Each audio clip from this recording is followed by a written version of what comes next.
Que la grâce, la miséricorde et la paix de Dieu soient avec vous, au nom de Jésus. Amen. Je souhaite la bienvenue aussi à tous ceux qui nous suivent sur les réseaux sociaux. Que la grâce de Dieu, la miséricorde de Dieu soit sur vous, que la paix de Dieu vous inonde et que Dieu vous fasse beaucoup de bien avec sa parole, au nom de Jésus. Amen. Nous avons commencé un thème. Nous avons commencé à parler des événements des derniers temps au regard de la parole de Dieu. La dernière fois, nous avons évoqué certains éléments importants qui sont décrits dans la parole de Dieu qui concernent la fin des temps. Dans le livre de Daniel au chapitre 8, la Bible nous dit qu'il y a un temps marqué pour la fin, au terme de la colère de Dieu. Donc, la colère de Dieu doit précéder la fin. Il y a la colère de Dieu qui sera terrible. Le prophète Ésaïe a parlé de la fin de ce monde, disant que les cieux vont s'évanouir comme une fumée, que la terre tombera en lambeaux comme un vêtement, et que les hommes périront comme des mouches. C'est une description terrible de la fin. L'apôtre Pierre aussi a parlé de la fin de cette terre, disant que les cieux et la terre d'à présent, pour montrer qu'il s'agit bien de cette terre, est gardée et réservée pour le feu. Dieu a prévu une fin à ce monde. Certains disent que ce n'est pas possible, que nous allons vivre éternellement sur cette terre. C'est contredire la parole de Dieu. C'est contredire la Bible. La Bible est vraie et tout ce qui est écrit dans la parole va s'accomplir et s'accomplira jusqu'au bout. Le Seigneur nous donne tous ces signes, tous ces éléments pour pouvoir nous avertir. Pourquoi Dieu détruirait-il la terre et les cieux? La terre et les cieux sont souillés par les démons, par le diable qui est appelé le prince de la puissance de l'air. La terre est souillée par le péché, par le sang qui est versé depuis celui d'Abel, par Caïn, jusqu'à aujourd'hui. La terre est souillée par le sang.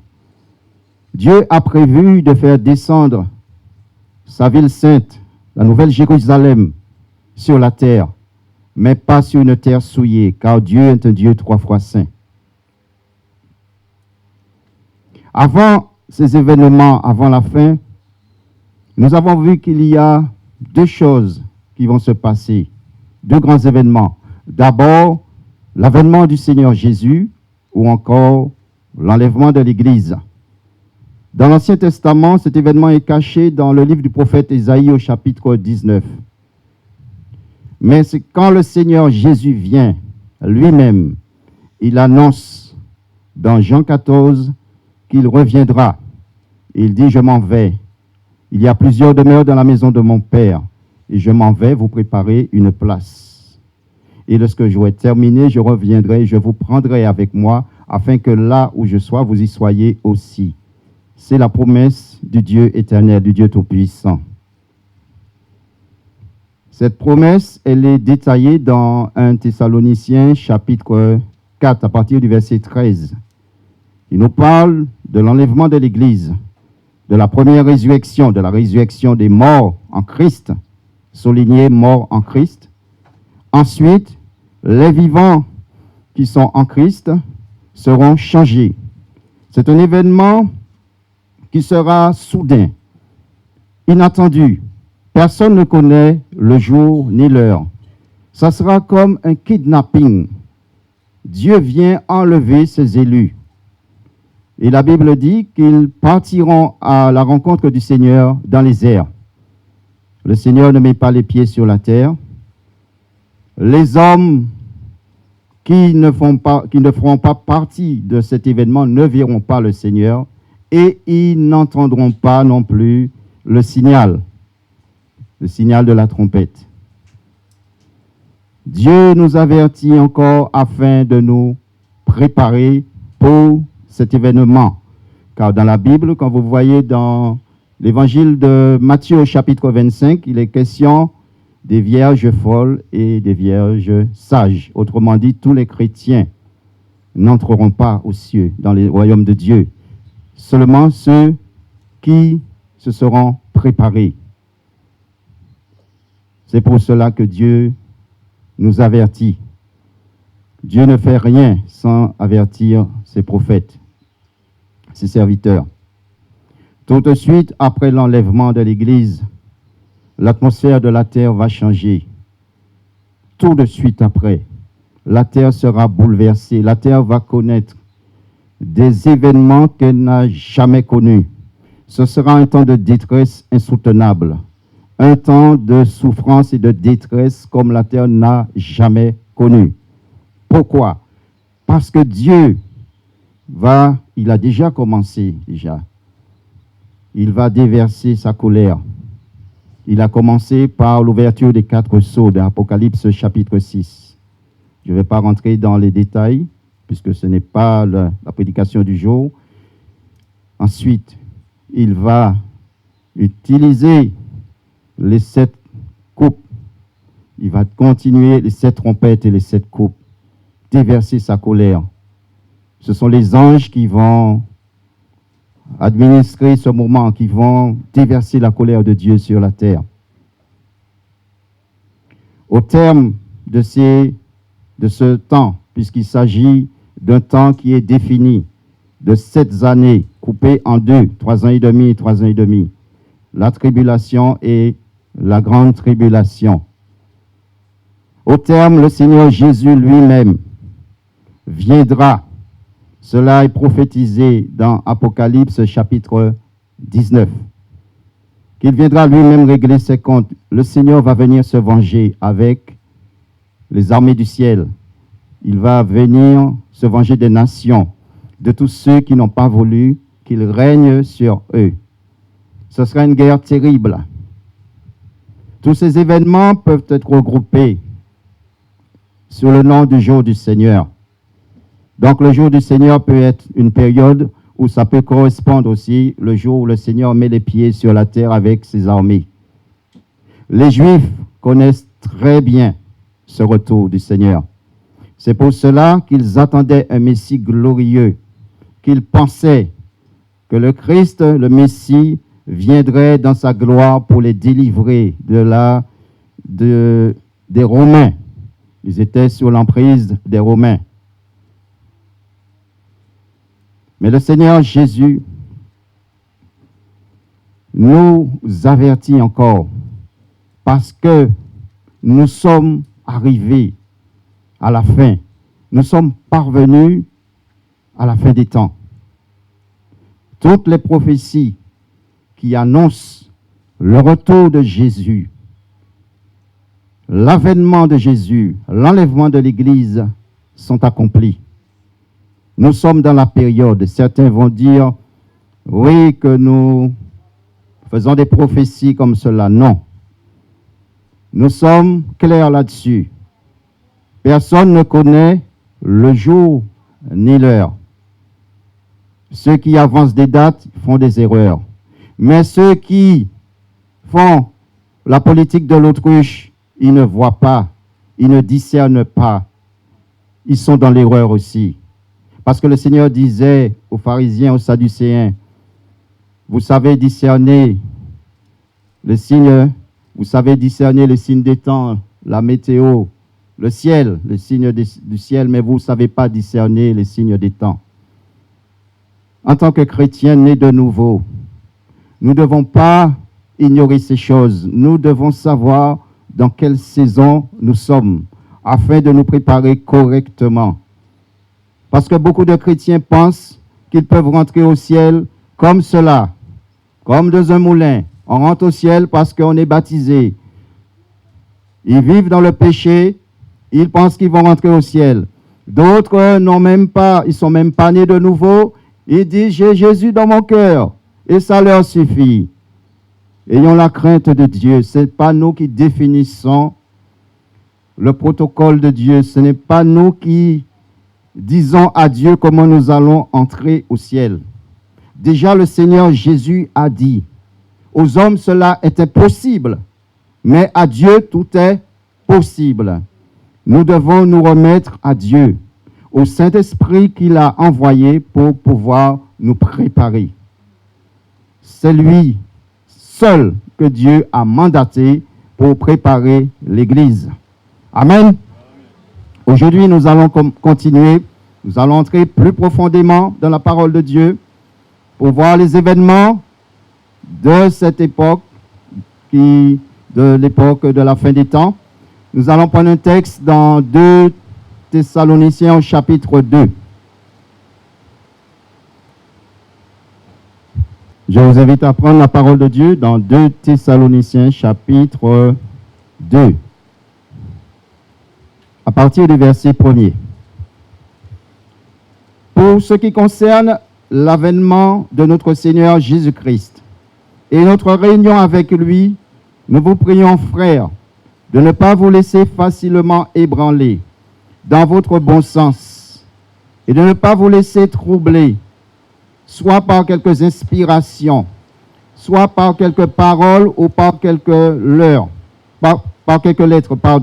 qu'on dirait venir de nous, comme si le jour du Seigneur était déjà là.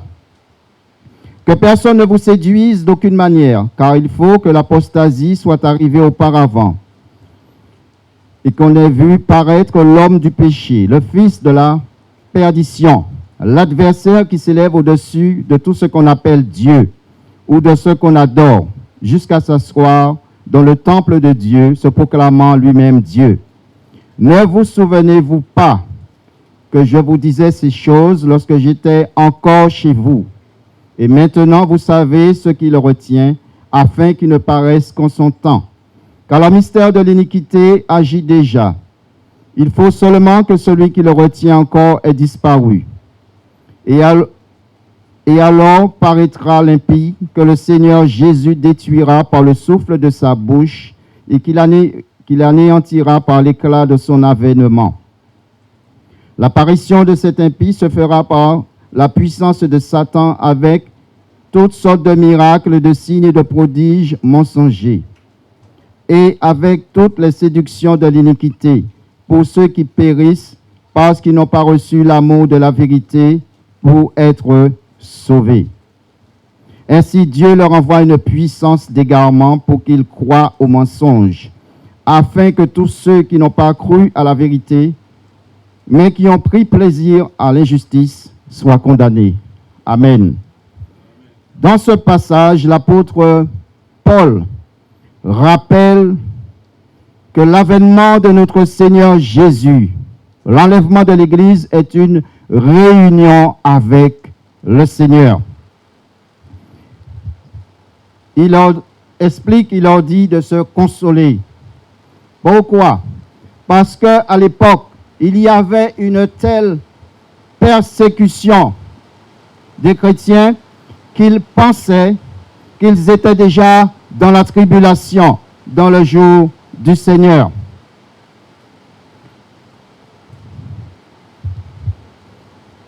L'enlèvement de l'Église est une réunion avec le Seigneur. On peut lire 2 versets dans les pages tout juste avant 1 Thessaloniciens chapitre 4,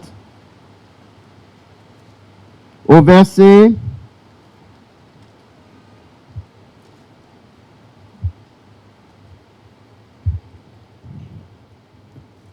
16.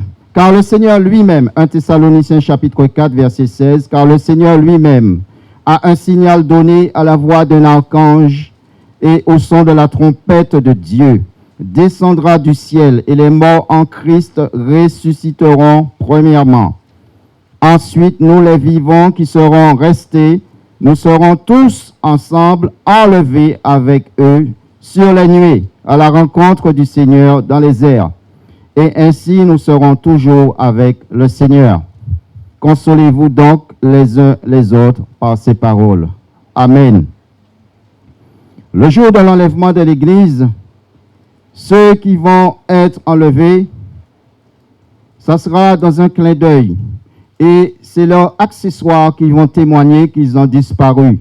Leurs lunettes, leurs vêtements, leurs chaussures, leurs bagues, c'est ceux qui vont témoigner qui ne sont plus là. Ça va se faire très vite, en un instant. Ça, c'est la puissance de Dieu. Alléluia. Par conséquent, l'apôtre Paul dit aux chrétiens de Thessalonique de ne pas s'ébranler par ceux qui annoncent que le jour du Seigneur est déjà là. Parce que l'enlèvement doit arriver avant le jour du Seigneur. Il leur dit, ne vous laissez pas ébranler dans votre bon sens, dans ce que vous connaissez, dans ce que je vous ai appris. Vous connaissez l'ordre des événements. Il y a des lettres, des courriers, des personnes qui disent que nous sommes déjà dans la tribulation. Il leur dit non. Ne vous laissez pas troubler, parce qu'il faut d'abord que les chrétiens soient réunis avec le Seigneur Jésus. Amen. Pourquoi le Seigneur procède ainsi? Nous l'avons vu la dernière fois, que Dieu a un principe. Il met toujours ses enfants à l'abri, les justes, avant de déclarer la guerre aux injustes et aux méchants. C'est un principe qui est en Dieu. Dieu évacue d'abord ses élus. Donc l'enlèvement, c'est une évacuation massive des élus de Dieu. Ensuite, à partir du verset 3, l'apôtre explique pourquoi il ne pouvait pas être dans le jour du Seigneur. La Bible nous enseigne que chaque période biblique, qu'on appelle aussi dispensation, arrive avec des personnages de la période, avec des événements qui concernent la période. Par exemple, la dispensation ou la période biblique dans laquelle nous sommes, qui s'appelle la grâce, est venue avec Jésus-Christ. Jésus-Christ, homme, qui est venu en tant qu'homme sur la terre, qui a été crucifié pour nos péchés. Il est ressuscité et il est assis à la droite de Dieu le Père. Il a envoyé le Saint-Esprit pour pouvoir inaugurer l'Église. Cette dispensation, cette période se termine par la venue de Élie, du prophète Élie qui est prophétisé, annoncé dans la Bible. Mais aujourd'hui, nous n'allons pas entrer dans cette partie. Chaque période biblique a ses événements et ses personnages. Donc, il dit au verset 3, d'abord qu'il y aura l'abandon de la foi, le rejet de l'évangile de Jésus-Christ. Mais par qui?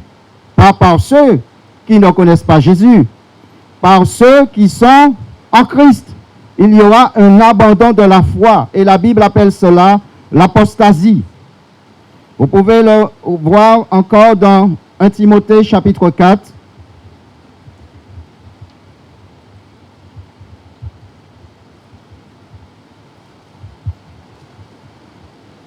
À partir, nous lisons que le verset 1er, 1 Timothée chapitre 4. La Bible dit, « Mais l'Esprit dit expressément, assurément, que dans les derniers temps, quelques-uns abandonneront la foi pour s'attacher à des esprits séducteurs et à des doctrines de démons. » Amen. Certaines personnes pensent que les doctrines de démons sont seulement les choses qui ont rapport avec le royaume satanique. Toute doctrine qui contredit Dieu, qui contredit sa parole, est une doctrine de démons. Les personnes qui disent qu'on va vivre éternellement sur cette terre, c'est une doctrine de démons. Ceux qui disent, et c'est ces mêmes personnes qui disent, parce qu'ils m'ont déjà dit, mais pourquoi tu veux que Jésus revienne? Je leur dis parce qu'il a dit, parce que c'est écrit dans sa parole. Les personnes qui disent que Jésus ne revient pas, ça c'est aussi une doctrine de démons. La foi, c'est ce qui nous maintient en Dieu. C'est une encre de l'âme. Nous devons nous attacher fermement à la parole de Dieu. Parce que Jésus a déclaré que heureux ceux qui ont cru sans avoir vu. C'est une grande grâce que de croire sans voir. Nous devons nous attacher à ce que Dieu a dit. Parce que Dieu, sa parole est la vérité. Amen. La Bible nous annonce que dans cette période, il y a un personnage qui va faire son apparition. Il a plusieurs noms spirituels. Il s'appelle l'homme de péché. Autrement dit, toutes ses activités seront tournées vers le mal. Il s'appelle le fils de la perdition. Il va entraîner beaucoup d'hommes à la perdition. Il s'appelle l'adversaire, adversaire de Dieu. Remarquez que le mot Satan signifie adversaire. Cet homme porte le même nom de celui qui va l'inspirer totalement. Dans la parole de Dieu, il est aussi appelé Antéchrist. Dans 1 Jean chapitre 2, nous n'allons pas le prendre, vous pouvez le lire. Il est aussi appelé la bête qui monte de la mer. La mer symbolise les nations, donc c'est un homme qui sort d'un pays du monde. Dans le livre de Daniel, il est appelé la petite corne. Il a beaucoup de noms. Cet homme, nous dit la parole de Dieu, il va s'opposer à l'adoration du Dieu Tout-Puissant. Autrement dit, les chrétiens qui resteront, qui rateront l'enlèvement, vont subir une persécution comme il n'y a jamais eu sur la terre. Ils vont être mis à mort, torturés. Cet homme va se proclamer Dieu. C'est un affront au Dieu Tout-Puissant. Et il va exiger qu'on l'adore. Il va défier l'Éternel. La Bible dit, nous l'avons lu, qu'il va aller jusqu'à s'asseoir dans le temple de Dieu. À l'heure actuelle, nous savons que le deuxième temple qui a été construit après le retour d'Israël de la déportation, ce temple a été détruit dans les années 70 par les Romains. Le Seigneur Jésus avait prophétisé cela. Il avait dit qu'il ne restera pas pierre sur pierre qui ne soit renversé. Les Romains avaient mis le feu au temple pour que l'or qui recouvre l'intérieur du temple fonde, pour qu'ils récupèrent l'or. Le temple a été détruit. Actuellement, il n'y a pas de temple en Israël. Devant le dôme du rocher, vous avez une mosquée qui s'appelle le dôme du rocher. L'emplacement du temple est vide. Il reste que le mur où les Juifs vont prier, qui s'appelle le mur des lamentations. Il y aura un troisième temple qui sera construit. Les Juifs ont déjà tout mis en œuvre pour la construction. Mais seulement, ils n'ont pas encore l'autorisation. Mais les choses vont vers leur accomplissement. Si vous suivez les actualités, vous voyez que maintenant, Jérusalem est devenue la capitale juive. Ils ont plus de main libre sur Jérusalem. Les choses s'accompliront. Les gens disent que c'est une folie. Il n'y aura pas de troisième temple. Mais la Bible annonce cela aussi. Dans l'Apocalypse chapitre 11, l'ange dit à Jean de mesurer le temple avec un roseau, alors que le temple est déjà détruit. Il y aura un troisième temple. Et cet homme va aller s'asseoir dans le temple. Il va se proclamer Dieu. Il va faire un affront à Israël. Regardons Apocalypse chapitre 13.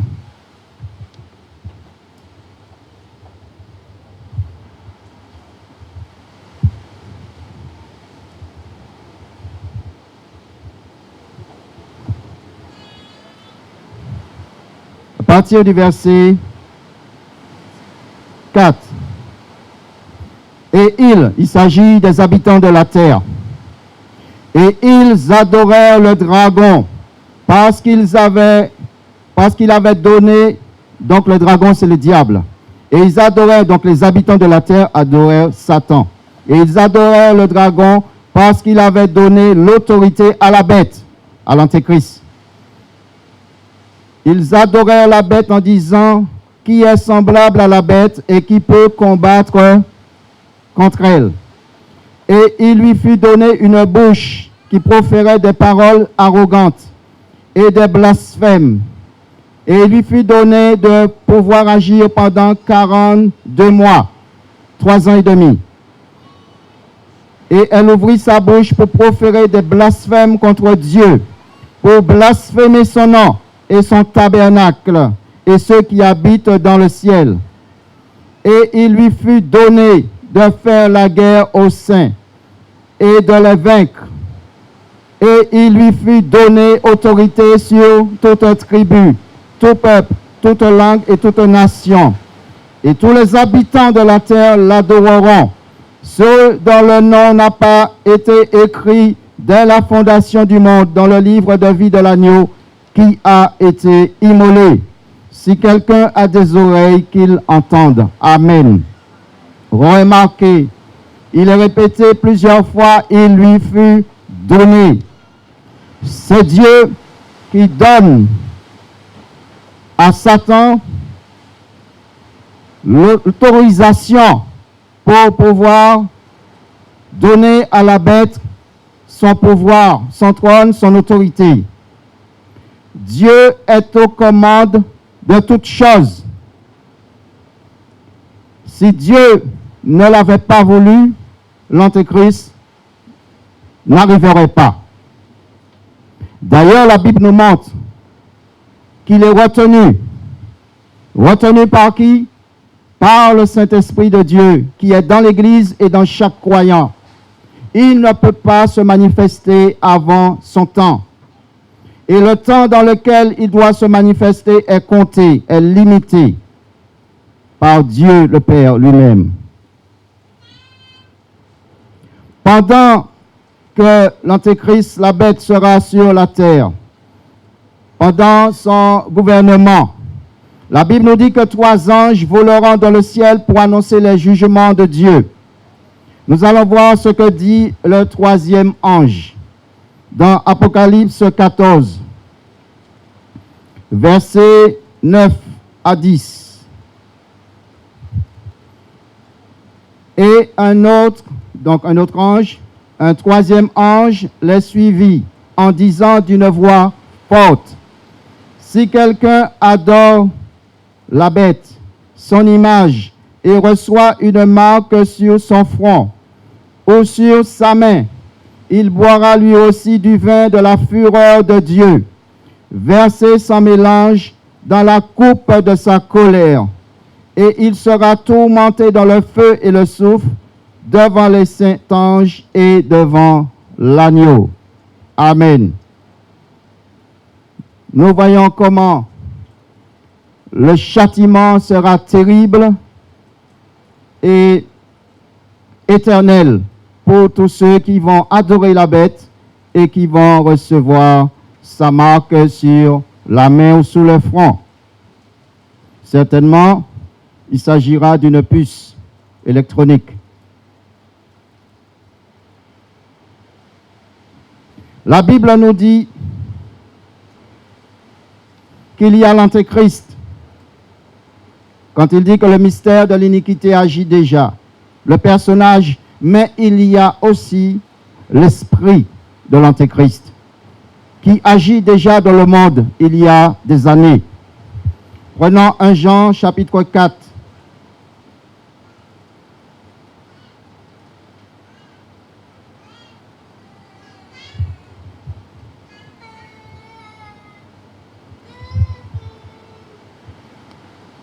En Jean chapitre 4, à partir du verset 2, la Bible dit, « Reconnaissez à ceci l'Esprit de Dieu. Tout esprit qui confesse Jésus-Christ venu en chair est de Dieu. Et tout esprit qui ne confesse pas Jésus n'est pas de Dieu. C'est celui de l'Antéchrist. dont vous avez appris la venue et qui maintenant est déjà dans le monde. Amen. Si vous allez dans une assemblée ou bien vous écoutez une prédication sur Internet qui ne parle pas de Jésus, dans toute la prédication, on vous dit Dieu, Dieu, Dieu, Dieu, méfiez-vous de ce genre de prédication. Car la prédication doit annoncer Jésus. La prédication doit présenter le Messie, doit présenter Jésus, celui qui est assis sur le trône. Parce que même les satanistes, ils ont leur Dieu. Les idolâtres, ils disent Dieu aussi. Beaucoup de personnes disent Dieu. Mais si dans la prédication, ils disent Dieu, le Père de notre Seigneur Jésus-Christ, là nous sommes d'accord. Mais si on vous dit Dieu, Dieu, Dieu, Dieu, méfiez-vous de ce genre de prédication. Tout esprit qui ne confesse pas Jésus-Christ venu en chair est celui de l'Antéchrist. Amen. Le Seigneur nous donne des signes afin que nous ne soyons pas ignorants, afin de ne pas tomber dans la séduction spirituelle. La Bible prophétise la venue de l'Antéchrist et tout de suite on parle de sa disparition comme s'il ne va rien faire. Non, il va faire des choses. Mais c'est pour nous montrer combien est puissante et grande le Seigneur, sa puissance, comment est grande la puissance de Dieu. Parce que la Bible dit que le Seigneur va souffler sur lui, au souffle de sa bouche. Dieu ne va pas utiliser une épée, mais le souffle de sa bouche contre lui. C'est pour montrer combien est insignifiante l'autorité que le diable a devant la puissance de Dieu. Nous pouvons lire dans le livre de Daniel 2 passages pour voir comment les choses ont été annoncées d'avance.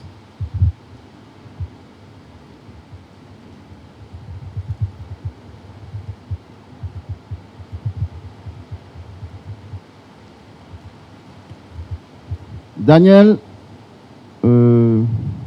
chapitre 7. À partir du verset 25. Il s'agit de la bête ou l'antéchrist. Daniel 7, 25. Chapitre 7, verset 25. Il prononcera des paroles contre le Très-Haut. Il opprimera les saints du Très-Haut. Cela parle de la grande persécution des chrétiens qui rateront l'enlèvement. Il espérera changer les temps et la loi, et les saints seront livrés entre ses mains pendant un temps des temps et la moitié d'un temps, 3 ans et demi. Puis viendra le jugement, et on lui ôtera la domination qui sera détruite et anéantie pour jamais. Amen. Nous allons dans Apocalypse 19, verset 20. Tout est écrit à l'avance. Apocalypse 19, verset 20. Et la bête fut prise, et avec elle le faux prophète. Alors, juste une parenthèse. La bête vient de la mer, d'une des nations. C'est un homme qui vient du monde. Le faux prophète vient de la terre. C'est un juif. Les deux travaillent ensemble. Le diable est un imitateur de Dieu. Comme nous avons Dieu le Père, Jésus-Christ le Fils et le Saint-Esprit, le diable a aussi imité Dieu. Il y a le diable, il y a la bête et il y a le faux prophète. Et la bête fut prise avec elle le faux prophète qui avait fait devant elle les prodiges par lesquels ils avaient séduit ceux qui avaient pris la marque de la bête et adoré son image. Ils furent tous les deux jetés vivants dans les temps ardents de feu et de soufre. Et les autres furent tués par l'épée qui sortait de la bouche de celui qui était assis sur le cheval.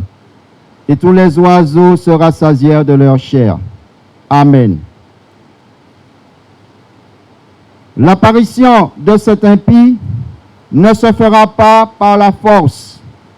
Au départ, il ne va pas utiliser la force. Il va utiliser le langage, la démagogie. Il va utiliser les pouvoirs que le diable va lui donner pour pouvoir s'installer en tant que leader mondial, gouverneur de la terre. Et tous les rois de la terre, les souverains, vont le propulser au sommet. Sans tirer un seul coup de feu, il va parvenir à la direction de la terre. Mondialement, ce sera le chef de la terre. Il va bluffer, comme on a vu, les hommes, par tous ces signes mensongers. Mais aussi, il va tromper Israël, parce que Israël attend encore le Messie. Le Seigneur a dit qu'ils n'ont pas connu le temps où il les a visités. Et le Seigneur a pleuré sur Jérusalem, parce que le Seigneur sait que les Juifs vont souffrir entre les mains de cet impie. Ils vont prendre cet homme pour Dieu, pour leur Messie. Daniel chapitre 9 au verset 27 nous annonce qu'il va faire une alliance solide avec les Juifs.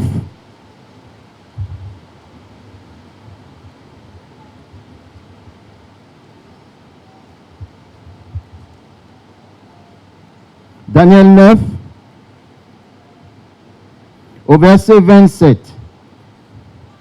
Il fera une solide alliance avec plusieurs pour une semaine. Donc, avec des nations, mais avec aussi le peuple de Dieu. Il est écrit pour une semaine, c'est-à-dire pour 7 ans, 7 années. Et durant la moitié de la semaine, c'est-à-dire 3 ans et demi, il fera cesser le sacrifice et l'offrande, puisque le temple sera là. Il va dire maintenant, ça suffit.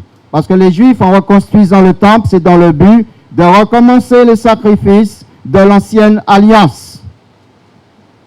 Il va faire cesser cela. Donc, le dévastateur commettra les choses les plus abominables. Ils vont voir son vrai visage. Jusqu'à ce que la ruine et ce qui a été résolu fondent sur le dévastateur. Amen. Revenons dans 2 Thessaloniciens, chapitre 2.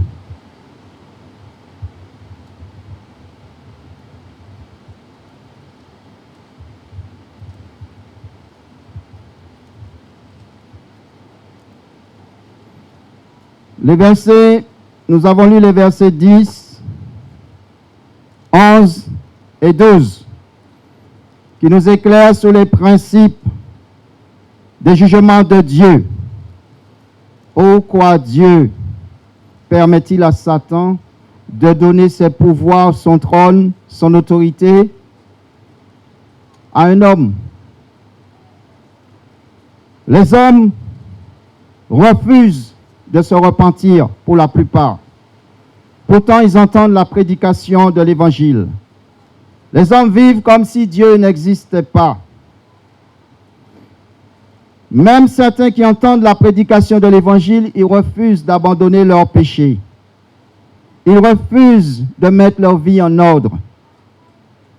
Ils refusent de se placer sous la seigneurie de Jésus-Christ. Cela veut dire être né de nouveau, se repentir, être né de nouveau. Et Jésus devient le Seigneur de ta vie. Et il t'accorde le Saint-Esprit pour pouvoir vivre dans la justice, dans la sainteté. Les hommes qui refusent la parole de Dieu, qui refusent Jésus-Christ, ils vont accueillir l'Antéchrist. Ils n'auront pas de discernement. Ils vont accepter la marque de la bête, soit par joie, ils seront fascinés par les prodiges, soit parce qu'ils savent qu'ils ne peuvent pas manger s'ils n'ont pas la marque de la bête, ou soit parce qu'ils ils seront contraints. Ils savent qu'on va les tuer. Il y aura toutes sortes de situations. La Bible nous parle de l'amour, de la vérité. Dieu opère toujours de la même manière. Ceux qui le rejettent, Dieu ne permet pas qu'ils reçoivent l'amour de la parole pour être sauvés. Ceux qui blasphèment Dieu, ceux qui méprisent Dieu, le Seigneur ne permet pas qu'ils reçoivent l'amour de la parole pour être sauvés. Et Dieu fait encore, il ajoute, il leur envoie un esprit d'égarement. Cette manière de faire de Dieu, vous pouvez encore le voir dans l'Ancien Testament. Il envoie un esprit d'égarement pour les frapper encore davantage, pour pouvoir les juger, pour pouvoir les jeter en enfer. Dieu est terrible. Nous ne devons pas lasser la patience de Dieu. Nous ne devons pas jouer avec Dieu. Parce que les hommes disent, depuis le temps que Dieu annonce sa venue, que Dieu est un Dieu de miséricorde. Mais la Bible nous dit aussi que Dieu est un feu dévorant. L'amour de Dieu pour les hommes est immense. Il a donné un prix énorme pour pouvoir racheter l'homme. Mais en contrepartie, Dieu veut que nous lui appartenons. Notre corps, notre esprit, notre âme soient à lui entièrement. Et il a dit que tout notre être soit conservé irrépréhensible, irréprochable jusqu'à l'avènement du Seigneur Jésus. Quand tu es en Christ, tu ne peux pas faire n'importe quoi avec ton corps. Tu ne peux pas décider que tu vas fumer de la drogue, tu vas boire, tu vas faire ce que tu veux. Ton corps ne t'appartient pas. La Bible te dit, fuyez l'impudicité. C'est pour cela que beaucoup d'hommes hésitent. Ils se disent, oui, mais je vais être privé de ça. Je ne pourrai plus faire le carnaval. Je ne pourrai plus faire ci. Je ne pourrai plus aller au dancing. Mais choisissez. Parce que le dancing, c'est pour un temps, mais l'enfer, c'est pour l'éternité. Le Seigneur nous fait des promesses merveilleuses. Nous n'allons pas aller dans la fin de ce texte, mais il y a une espérance puissante. Nous réservons cela pour la prochaine fois. Pour ceux qui acceptent Jésus, pour ceux qui seront en Christ, ils seront, nous avons Dieu le Père, Dieu le Fils, Dieu le Saint-Esprit, et il y aura l'épouse. Ils seront associés à la personne de Dieu. Alléluia. Est-ce qu'il y a un ange aussi puissant dans le ciel qui est associé à la personne de Dieu? Non. Est-ce qu'il y a un ange dans le ciel que Dieu a dit, tu es mon ami? Non. Alors que Dieu nous dit, Jésus a dit, vous serez mes amis si vous faites ce que je vous dis. Amen. N'est-ce pas merveilleux? C'est une gloire merveilleuse. La gloire que Dieu veut pour l'homme, elle est merveilleuse. Nous n'avons même pas idée de ce que Dieu nous réserve. Je ne suis même pas revenu sur les noces de l'agneau, j'en ai parlé la dernière fois. À l'entrée de l'église, il y a les noces de l'agneau dans le ciel. Une cérémonie de mariage, quelque chose d'extraordinaire à la dimension de Dieu. Nous ne pouvons pas décrire cela. Dans la Bible, il y a le roi Assuérus. Pour montrer sa richesse, il a donné une fête de 180 jours. Là, j'ai trouvé ça. J'ai dit, il était riche. Les gens buvaient dans des coupes d'or. C'était des lits en or. C'était vraiment pour montrer sa richesse. 180 jours. Vous pensez que Dieu va faire moins? Vous pensez que dans les noces de l'agneau, ça sera moins? Non. Aimons le Seigneur. Attachons-nous à Dieu. Ayons de la révérence pour Dieu, du respect pour sa parole. Apprenons à adorer Dieu dans la sainteté, à servir Dieu dans la justice. Dieu ne nous laisse pas seuls. Il sait que le niveau est haut, les exigences qu'il nous donne sont élevées. Mais il nous donne son Saint-Esprit pour pouvoir nous élever au niveau de ses exigences. C'est comme si c'est un professeur qui vous donne un devoir compliqué, mais en même temps, il est là pour vous souffler la solution. Alléluia. Vous ne voulez pas servir ce Dieu merveilleux, ce Dieu glorieux, ce Dieu puissant. Dieu nous aime. Nous devons retenir cela. Et le Messie revient. Le temps est terminé, le temps est court. Dans le peu de temps qui nous reste, nous devons nous attacher à servir Dieu dans la justice, dans la sainteté. Nous devons nous attacher à faire le bien. Rassurez-vous que vous êtes nés de nouveau, correctement, que vous avez donné votre vie à Jésus et que vous vivez loin du péché, loin des souillures de ce monde, que vous êtes dans cette préparation. Nous ne devons pas être les vierges folles, mais des vierges sages. Alléluia. Que le Seigneur vous bénisse, vous fasse du bien avec sa parole au nom puissant de Jésus. Nous allons continuer la prochaine fois. Amen.